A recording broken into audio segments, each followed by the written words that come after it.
বড়ুথিনী একাদশী। তাই একাদশীর আগে আমি মাহাত্ম্য কথা সব জায়গায় বলি এবং ইউটিউবের মাধ্যমে অনেক মানুষ শোনে। জানেন, কীর্তন শুনে কত মানুষ ভক্ত হয়ে যাচ্ছে মোবাইলে, টিভিতে। এটা তো মহাপ্রভুর আশীর্বাদ গো। যে মোবাইল দেখে চুরিবিদ্যা শিখছে, আজকে সেই মোবাইল দেখে অনেক মানুষ কীর্তন শুনে সদাচারী হচ্ছে। এটার থেকে আনন্দের আর কিছু হতে পারে বাবা? হ্যাঁ, এ সংসারে বিষ অমৃত দুই তো আছে, যেটা গ্রহণ করলে মঙ্গল হয় সেটা নিলেই তো ভালো। বড়ুথিনী একাদশী, যার আরেকটা নাম সংরক্ষিত একাদশী বা সংরক্ষণ একাদশী। মানে কি? এই একাদশী যদি কেউ পালন করে, তার সংরক্ষণ স্বয়ং হরি করে। মানে সব দিক থেকে, সমস্ত বিপদের হাত থেকে তাকে স্বয়ং হরি রক্ষা করে। প্রমাণ আছে কোথায়? প্রমাণ আছে ভবিষ্য পুরাণে, ভবিষ্যত্তর পুরাণে, যুধিষ্ঠির কৃষ্ণ সংবাদে তথা পদ্ম পুরাণে। এতগুলো পুরাণে কথা বলা আছে। কি হয়েছিল? আপনারা দেখবেন বাড়িতে পুরনো জিনিস থাকলে বলে থাকেন যে বাবা এ কোন মানধাত্তার আমলের ছাড়ি রে।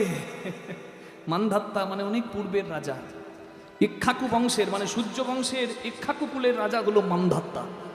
সেই মানধাত্তা ছিল পরম নিষ্ঠাবান এবং হরিভক্ত রাজা। তার মনটা ছিল অহিংসায় পরিপূর্ণ, কারোর প্রতি হিংসাচরণ করতো না। রাজা কিন্তু অস্ত্রই ধরতো না, সে নিজে অস্ত্র ধরতো না, সে সবার মঙ্গল চাইতো। তা সেই রাজা একদিন নর্মদা নদীর তীরে জঙ্গলে এসেছেন।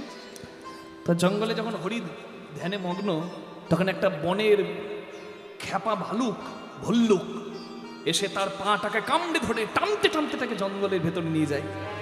নিজের প্রাণ বাঁচাবার জন্য আমরা সবাই তো অস্ত্র ধরি, আর অস্ত্র ধরলে প্রাণ রক্ষার তরে, ধর্ম রক্ষার তরে, সেটা তো পাপ হয় না। কিন্তু রাজা এত অহিংস উপায় অবলম্বন করে, রাজা অস্ত্র ধরল না, ওই বনের ভালুকটাকে মারার চেষ্টা করলো না। সে জানতো রাখে হরি মারে কে, মারে হরি রাখে কে। কত নিষ্ঠাবান, সবার থেকে তো এই জন্য আলাদা। এই জন্যই তো তাদের কথা আমরা শুনি। তা রাজা ওই বনের ভালুকটিকে আঘাত না করে ভগবানকে প্রার্থনা করলো, প্রভু তুমি থাকতে আমার কিছু হবে না, আমি জানি। স্বয়ং ভগবান বিষ্ণু সেই ভল্লুকরূপী অসুরটাকে সুদর্শন দিয়ে নিধন করলেন।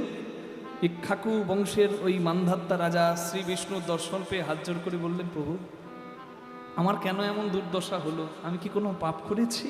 আমার তো জ্ঞান তো মনে নাই। বলে প্রারব্ধ কর্ম সবাইকে ভোগ করতে হয়, মানে এই জন্মে নাই বা হলো, কখনো কোনো জন্মে যদি কৃতকর্ম থাকে তার ফলটাও কিন্তু পেতে হবে।